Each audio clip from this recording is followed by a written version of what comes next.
My closing thoughts here in South Korea. Did I cry while making this video? Of course I did. This has meant the world to me. When I get back, get home, have time, I'll actually hold some lives. I'll answer your questions. I will continue to do videos and answer your questions. But for right now, I just wanted to share my final thoughts. And I'll see you on the other side. If you know my story, you know that there's a particular moment in the SOOP, season 1, episode 3, where Tay wants to flip a pancake. And JK doesn't really want him to. And Jin wants him to give it a try. And JK says, well, what if he flings it? And Jin answers, then he flings it. For so many people, this moment right here, then he flings it.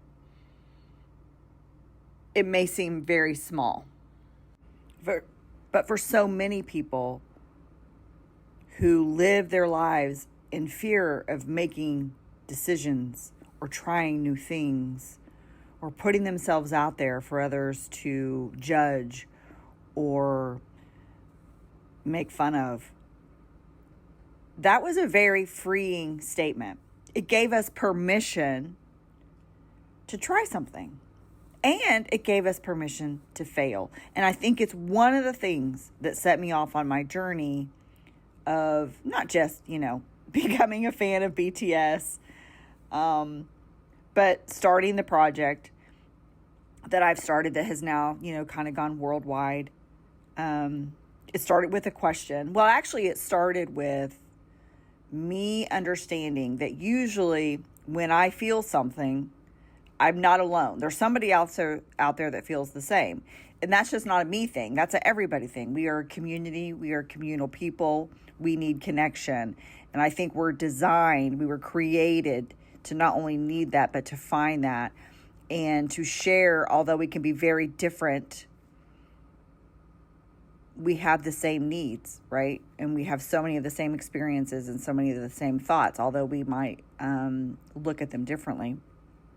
So I threw that question out to the social media world and said, hey, what if I, did this like book club thing, and would anybody else maybe want to do it? Instead of a book club, though, we're watching BTS content together while they're away.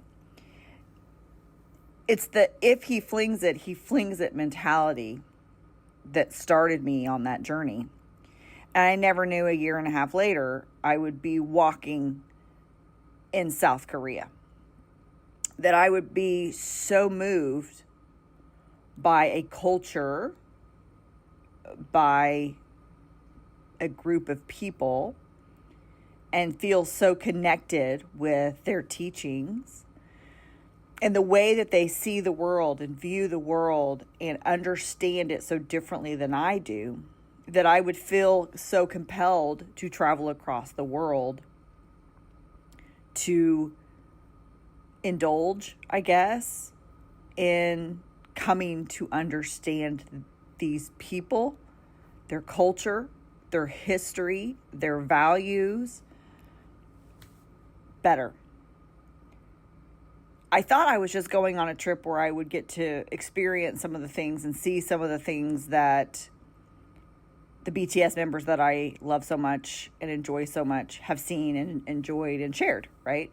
But what I saw was, and what I became was someone who would stop and spend a few extra moments finding the joy in the smallest things, and even the smallest crabs, as Kim Namjoon would.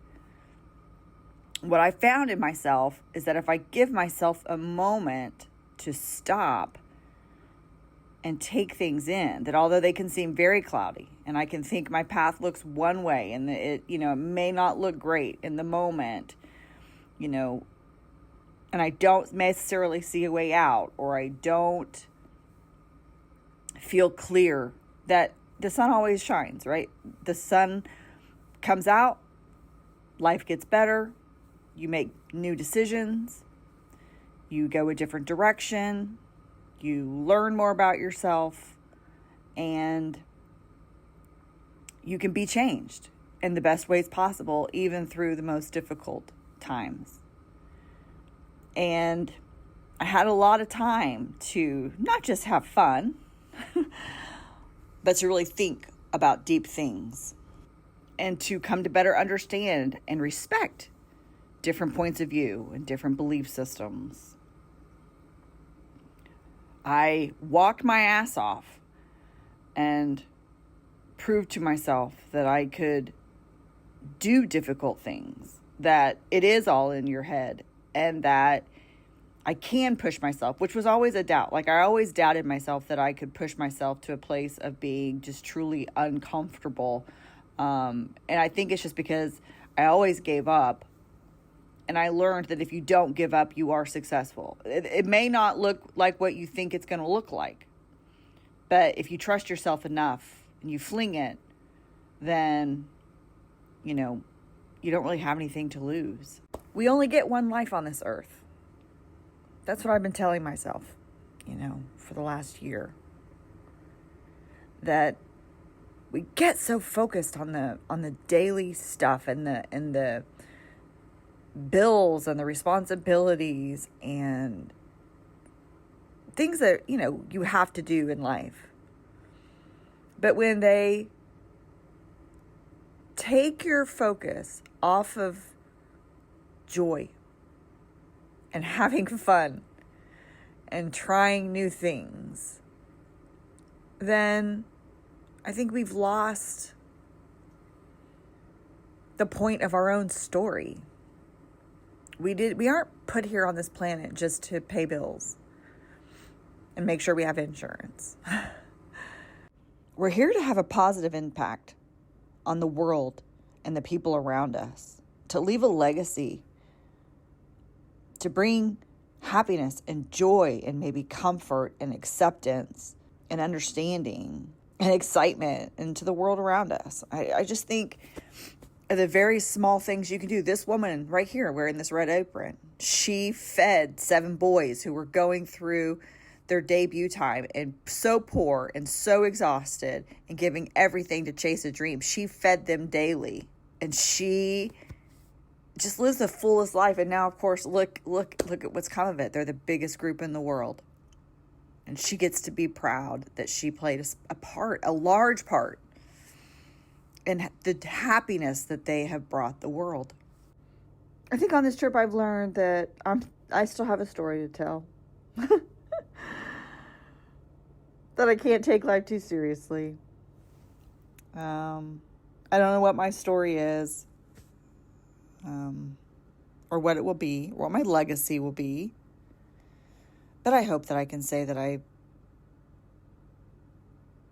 brought joy into some people's lives, maybe. And I was loyal and kind for the most part.